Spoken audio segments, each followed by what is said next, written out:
أعوذ بالله من الشيطان الرجيم بسم الله الرحمن الرحيم اللهم صل على محمد خير نبي بعث وخير رسول أرسل أما بعد أمبالما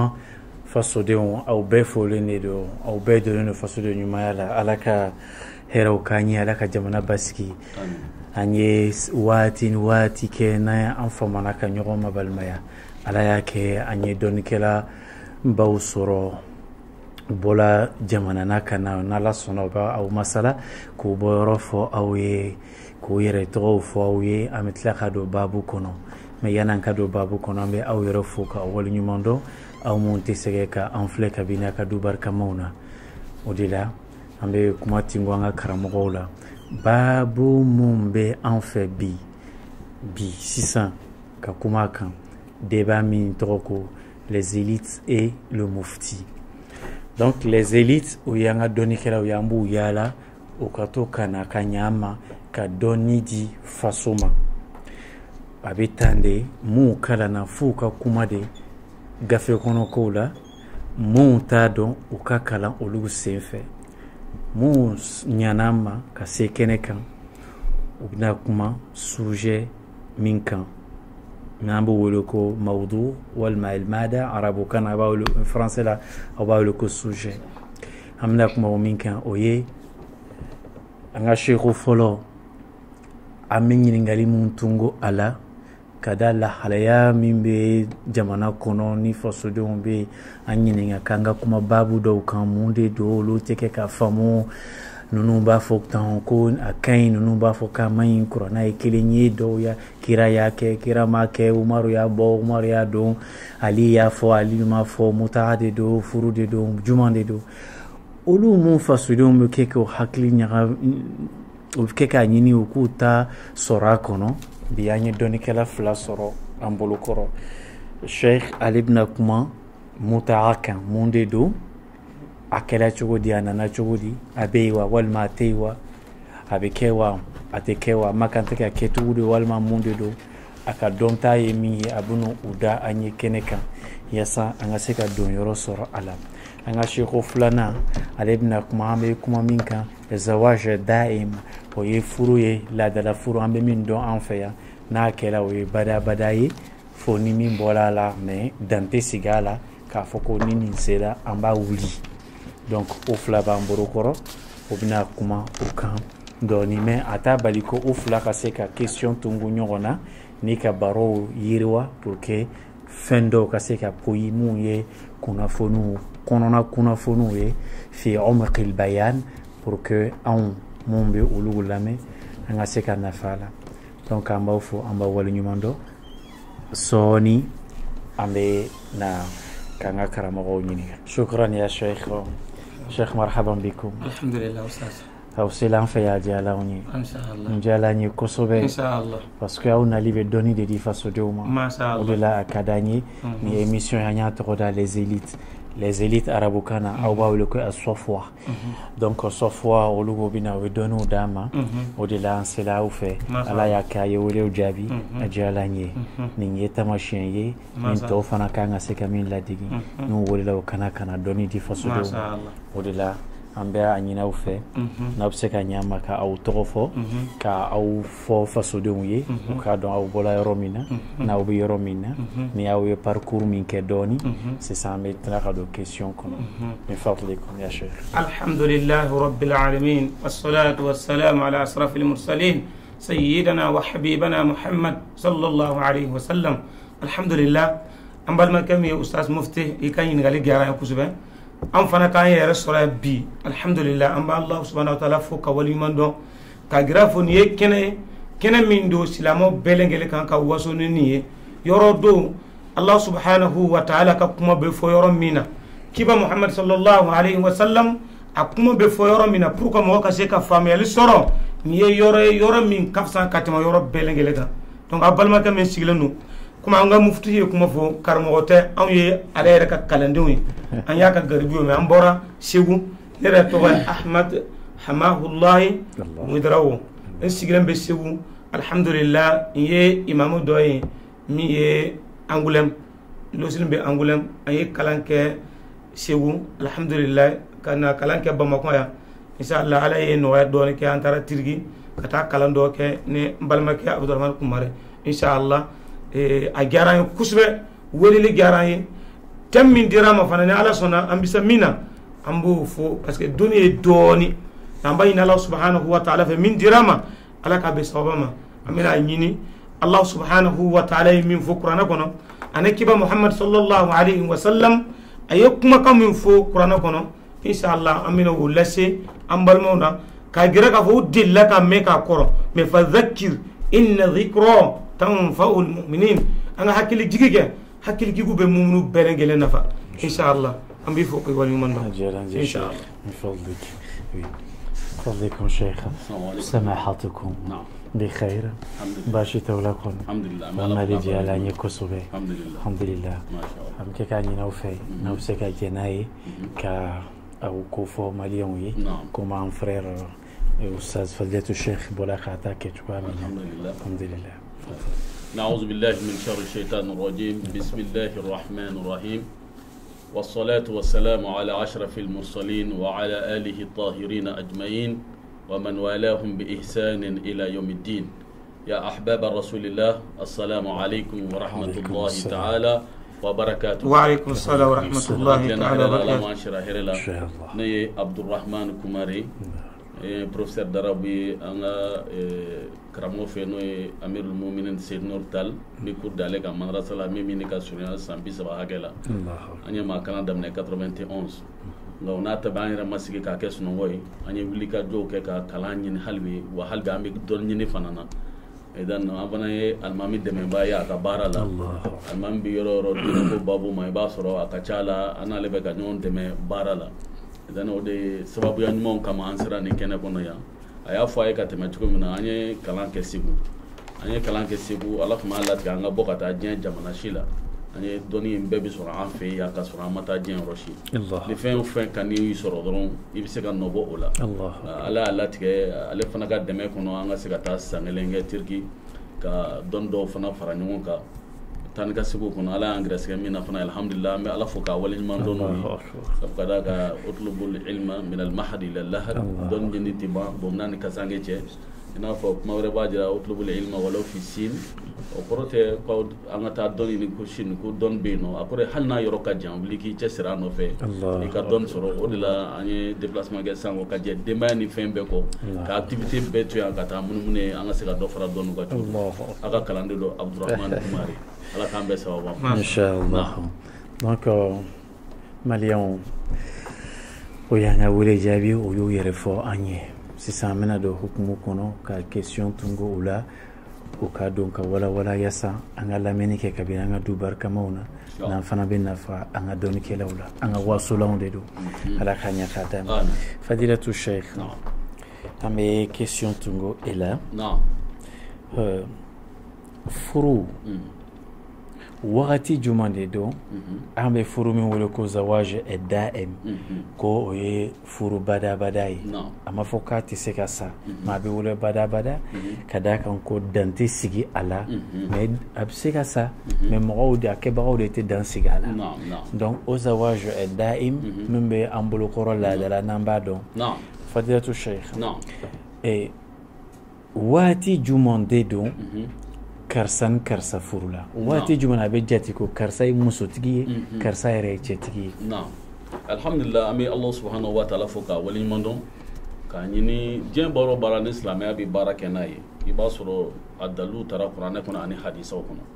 lani ibika dalu de chogo ibasoro ibe dalu de ta o qur'ana kono ibata o hadisa kono ina fa Allah subhanahu wa ta'ala ba fanye aka aya bawla chogo mina ومن آياته أن خلق لكم من أنفسكم أزواجا لتسكنوا إليها وجعل بينكم مودة ورحمة إن في ذلك لآيات لقوم يتفكرون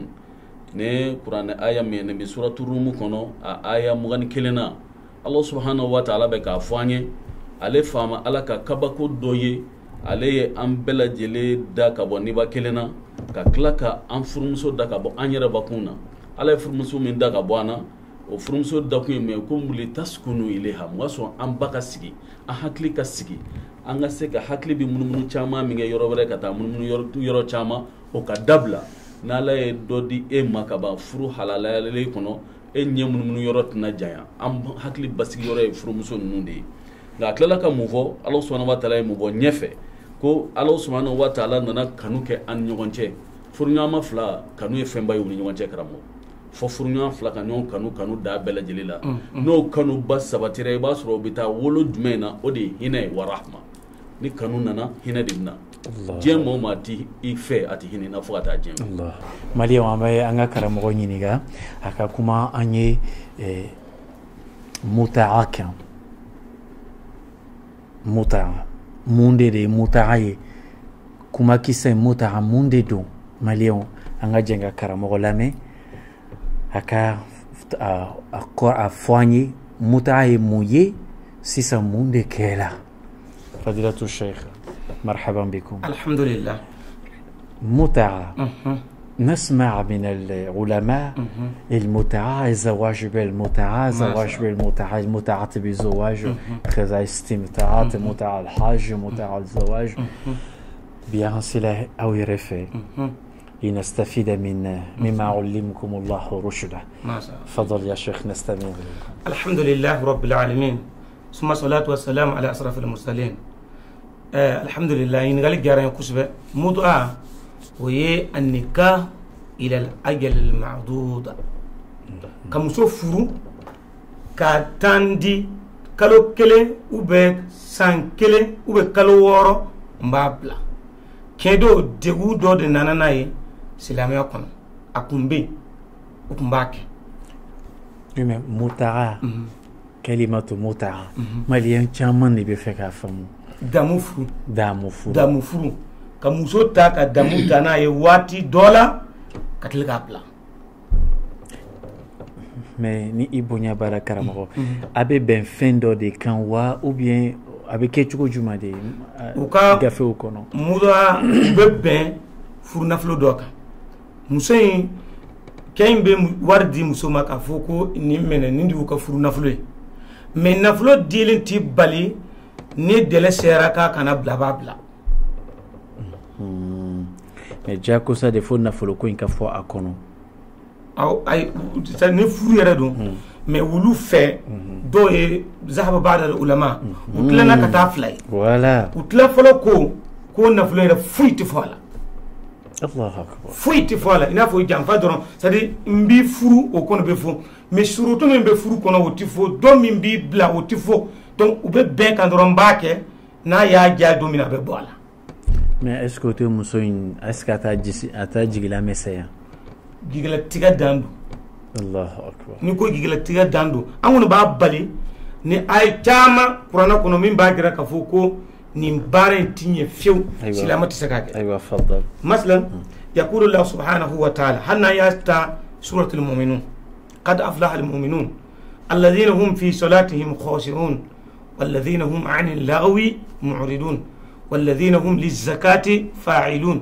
والذين هم على فروجهم يحافظون إلا على أزواجهم أو ما ملكت أيمانهم فإنهم غير ملومين فمن ابتقى وراء ذلك فأولئك هم الأعذون الله تعالى كو كيدو أما كنت آية بلا أما كو يرمينا أفورجك فوكو فمبه الله سبحانه وتعالى يادم من السلي seli ka bo silamɛ kɔnɔ fɔ maa minnu bɛ yen n'u bɛ se k'u ka kurusi gɛlɛn minɛ ou bien maa minnu bɛ yen muso minnu bɛ yen n'u bɛ se k'u yɛrɛ tanga ka bɔ u ka tafe bolo tɔɔrɔ ma n'u bɛɛ lajɛlen ala subhanahu wa taala y'a tanu mais furu kɛra an ma wajibu a y'a dara mais maa min bɛ yen ni a ma furu sɔrɔ fiyewu n'i ka jɔnmuso fɔlɔfɔlɔ bɛ taa sɔrɔ jɔnmuso bɛ sɔrɔ i bolo i min san ou bien i mɔkɛ taara kɛlɛ la waati la k'a min san n'a ma se ka wari sara k'a yɛrɛ kan hɔrɔnya o fɛn ninnu u bɛ wele ko jɔnmuso e bɛ se ka don olu fɛ ka fɔ ɲɔgɔn a ka kɛ to ka fɔ ɲɔgɔn bɛ se ka tɛmɛ ni muso kɛ ka sɔrɔ nafolo ma bɔ i ka furu tɛ o la problème foyi t'a la a kana o tɛmɛna o la maa min i ka furumuso i bɛ se ka damu c'est-à-dire furumuso i bɛ se ka don a fɛ u jɔnmuso mais ni tɛmɛn'o kɔfɛ maa min ye fɛn wɛrɛ ɲini ko tulonkɛ furu o ko damu furu o ni maa min ye fɛn wɛrɛ ɲini min tɛ nin ye ko ko ulu de dansa wala ma mi ye dansa wo dina kono kulu tigre mo de dansa wo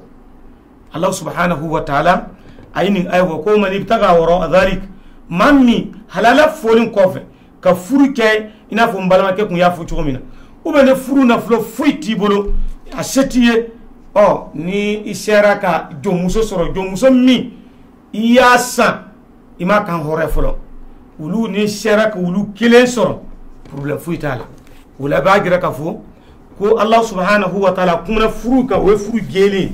no ma soro jomuso wisa ka jo ayorala no ma soro abana ko ni fen wara yini mintini ina ne koye ko min kono islam ya kono Allahu akbar. Donc nanya famu amadara mais a salsala a tariku e jumai e bise ka andeme adona akuna na choguji na be ke ka fotan alhamdulillah mudana na kele buloka tuma mina sabo be ko double do be abika jamana black ata jamana werela Allah jegum yu soro kusbe wati do le beta soro wulu fe hali bi beta soro kolona min ba auna na aun kew kera me to e musola wati dugu bi sauna we wajibi bile ma agada na kana alakra wati sallallahu alaihi wasallam aw ya do alakra ya do nunu bi ni solo so wara manyini nununa ubena ko jugu ka muso kan wada kama Allah subhanahu wa ta'ala rasul alakra do la yantika anil hawa in huwa illa wahyun yuha Allah ale tikma ni dunga tugobe ala de bafo Muhammad afo ni de sare wa Muhammad kele sallallahu alayhi wa sallam ale de ruhsa duma o kele yorayna ka gira ka foko ubise ka muto enta yanne awka o yaraso yanne kele bolo kaba meni ya get mini ke ni munu nana bamba o ayenka fen kaman bi hali furu do kumbe ni bi ka do musota ebe ne do musota nafloti nti wardi ni na ka so ni ka do muso gerane mbame ni ne fana gere ni ne ka do muso fana gere yi ba mene fu na floti ni be kumbi Allah alayhi sallallahu alaihi wasallam naha kul ayni belengele bay donc asor la degun dia nana na degun kono degun bana u ya haramtu donc na ya fa malion muta tariku fleni o me ambe doni kela uye ubi kuma aya do kan qur'ana kono na ateka mabashi ako fa mastamta'tum bihi min hunna fa'atuhunna ujurahunna suratu nisa aya muga ni dama muga ni nani na yorola bon mo chama be kuma ninde kan ni ye gafe o chama ta ina fa wasail shi'a ni yota iba ayrabi nanayi ka dakene kan abe odeke fenye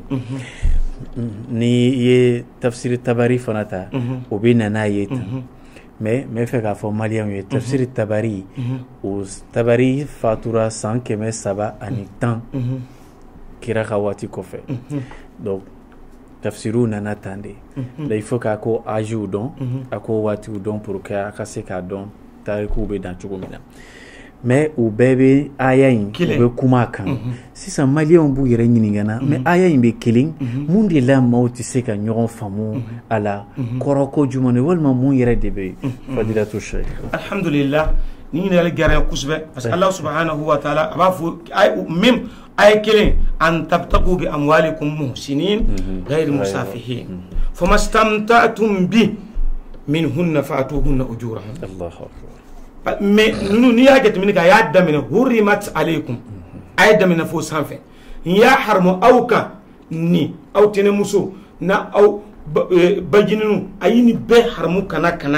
mais anana joka point do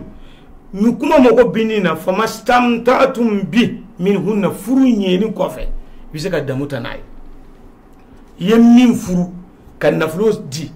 ni na gona an gona jombe ni kan kusbe ina fo sa tafsir chama ibn abbas mo chama joraka istimta'u min fora ani mutu atikile furu nyeni kofe isera na yije akera naharan akera layliyan amana ke wati be bise ka damuta ni kamuse Allahu akbar donc wati ko tala mais amako be yoro jumay furu nyeni kofe famastamtatum bi minhunna fatuhunna ujurahunna. Donc ni anya famu c'est que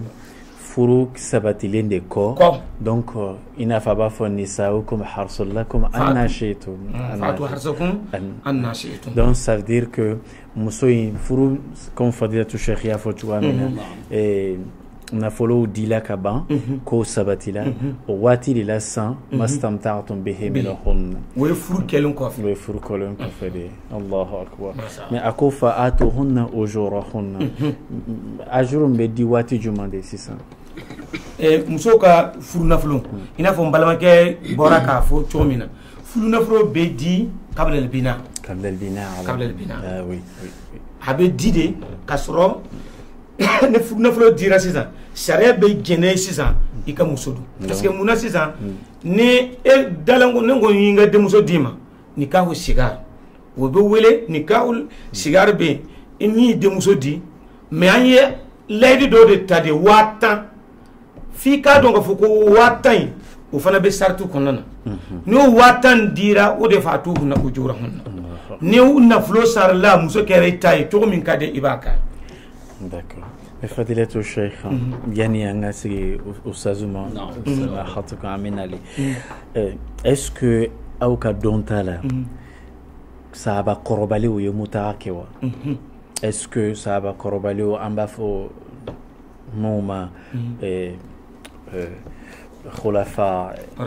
Rachidin, est-ce que au lieu de sur la mienne mutake parce que anya me fadilatu cheikh ya fosan ko aleka famuna ni anyere ya ese ka sonji la famien jola ko folanye ko kira fatura ka muso beto so o koro ko madame fixé amuche mais mumbe muta ko foka be halsisa ko walma aw mumbe recherche ok est-ce que sahaba o kira yere ambe e fana nyinigala est-ce que kira yere wal alayhi salam mais est-ce que kira ko fe korobali mundana foka se ali numa Umar Abubakar ni ali numa est-ce que o ye mutaake alhamdulillah rabbil alamin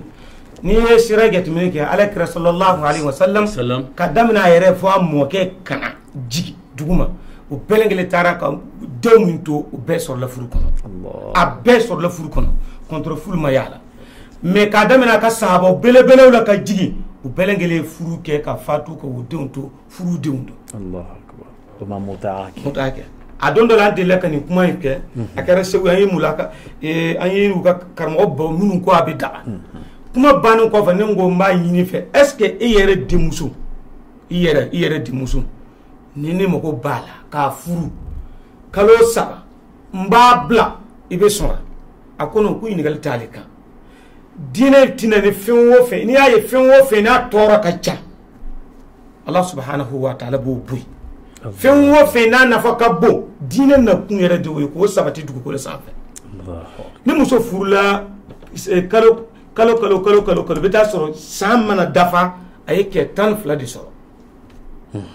bon ya get min ga alakra sallallahu alaihi wasallam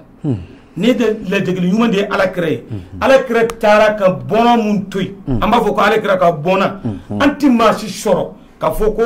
afabula mo were abata Allahu akbar uti soro fiu ka foko alakra ka bona de ni kedo de afuru me abulla kalo kere kedo na ka furu ito soro la fiu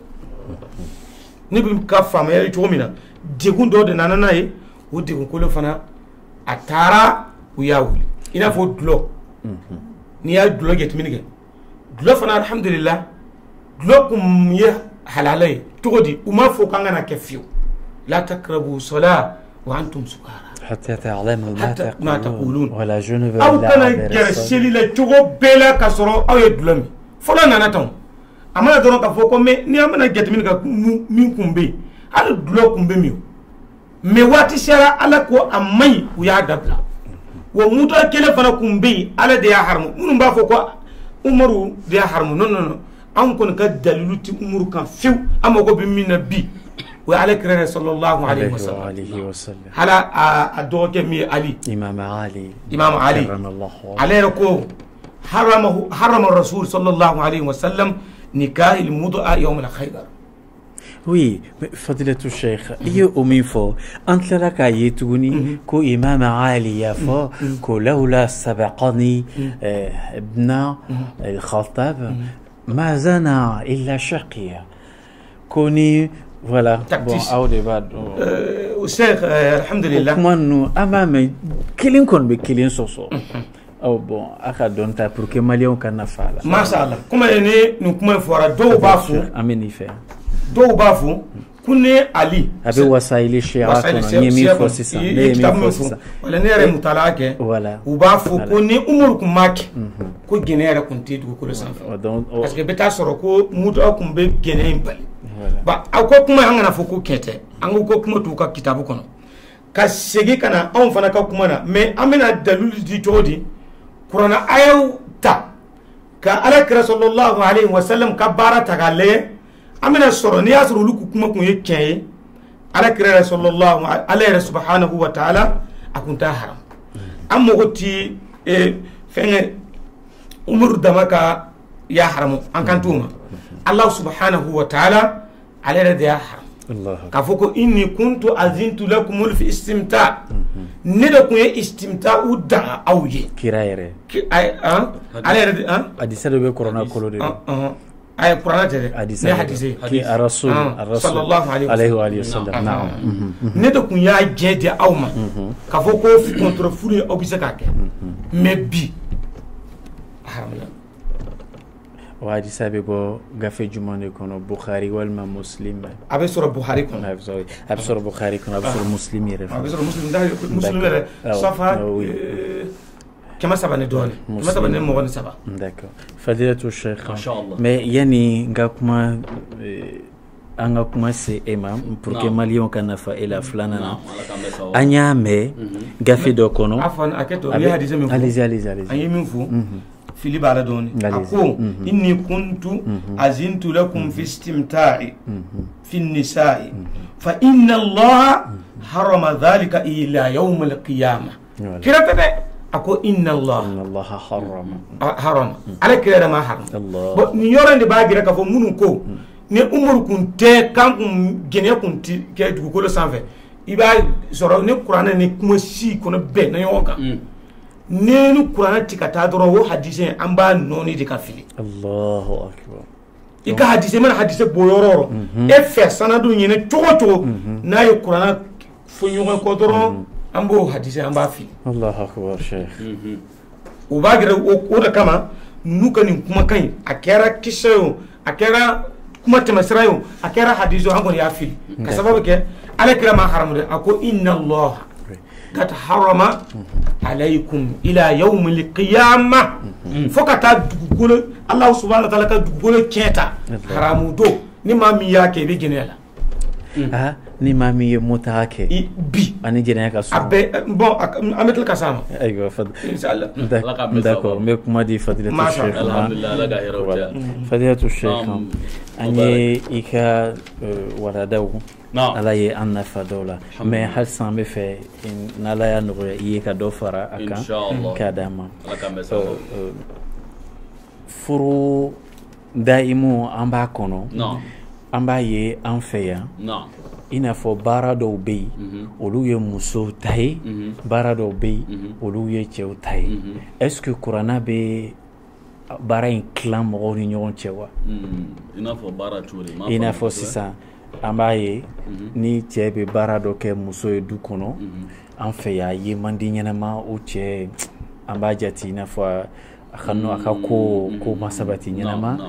ninnu baaraw so furan ni guwakɛ ni sugu taga an y'olu to musow bolo etc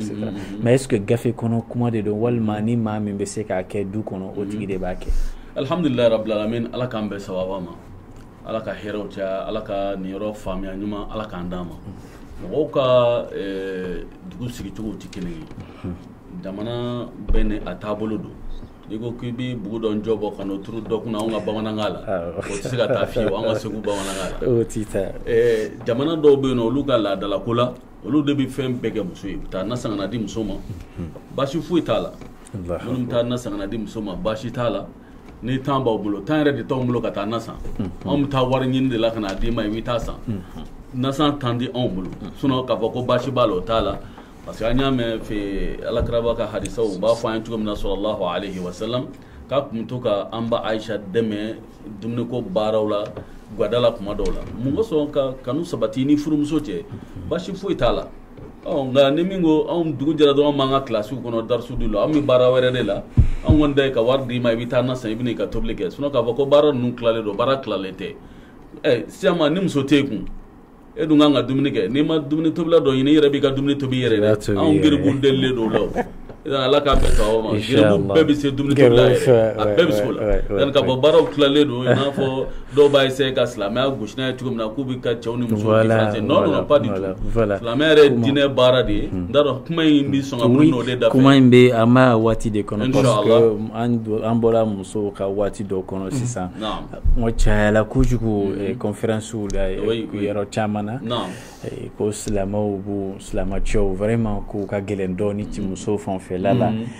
alors que Cheikh e bɔra k'a fɔ sɔn ko harasul yɛrɛ tun bɛ dɛmɛ kɛ donc ça veut dire que o tɛ koba ye min bɛ o sa silamɛya yɛrɛ de hinɛna muso la ka tɛmɛ diɲɛ fɛn bɛɛ kan silamɛya diinɛ nalen walima an k'a fɔ diinɛ fɛn bɛɛ tɛmɛna a bɛɛ ye silamɛya diinɛ ye k'a daminɛ an b'a daminɛ ka n'a bila alakiraba Muhammadu la sallallahu alaihi wa sallam mais alakiraba nalen sallallahu alaihi wa sallam bolo fa yera musow ka hɛrɛ tali la ka d'u ma mais min f'i ye tellement que alakiraba nana ni musow jɔyɔrɔ bonyani ye diinɛ yɛrɛ sabatilen silamɛya yɛrɛ ka sabati ye musow dɛmɛni na fo musow yɛrɛ ma dɔn bilen u kan ka min kɛ c'est à dire tellement k'u lafiyara f'u bɔr'u ka daayira kɔnɔ sinon silamɛya don min na o ye tariku wɛrɛ an k'olu to yen sɔni ka taa ɲɛfɛ ala k'an bɛɛ sababa ma sinon silamɛya ye muso bonya alakiraba hinɛna musow la kojugu k'a fɔ an ye k'an k'u minɛ kɛl qawarir k'an ka muso minɛ komi i ka verre b'i bolo n'i b'a jɔsi ni yarɔ i tɛna a jɔsi ni kabakuru kɔni i bɛna foulard fɛngɛmani dɔ ɲini walima kleenex de ɲini k'a jɔsi dɔɔni dɔɔni ni verre tora fana n'a tɛ jɔsi n'a bɔra ka bɛn a tɛ pɛrɛn wa n'a ma jɔsi fana a nɔgɔlen tɛ to wa tellement k'i b'a jɔsi i bɛ hinɛ a la k'a fɛn ko an ka muso minɛ ten alhamdulilayi silamɛya yɛrɛ hinɛna muso la kojugu wa n bɛ min f'i ye ustaz muso yɛrɛ nana dɔ bi k'a fɔ ko karamɔgɔw ka furu di olu ma hɛrɛ ka tɛmɛ diɲɛ furu bɛɛ kan bi don dɔ tɛmɛna karamɔgɔ muso sɔrɔ ko kun ka gɛlɛn mais anw karamɔgɔw nana musow ka hakɛ lajɛ k'u ka hakɛw d'u ma muso minnu ka kegu a bɛɛ bɛ ka boli ka taa karamɔgɔlakaw fɛ yen parce que olu bɛ ala ka sariya lajɛ o la olu bɛ alakira ka sariya lajɛ o la alakiraba ye kuma min fɔ an b'u minɛ o minɛ cogo la u y'a dɔn k'a fɔ k'u lafiyalen don an ka du kɔnɔ ala k'an bɛɛ sababa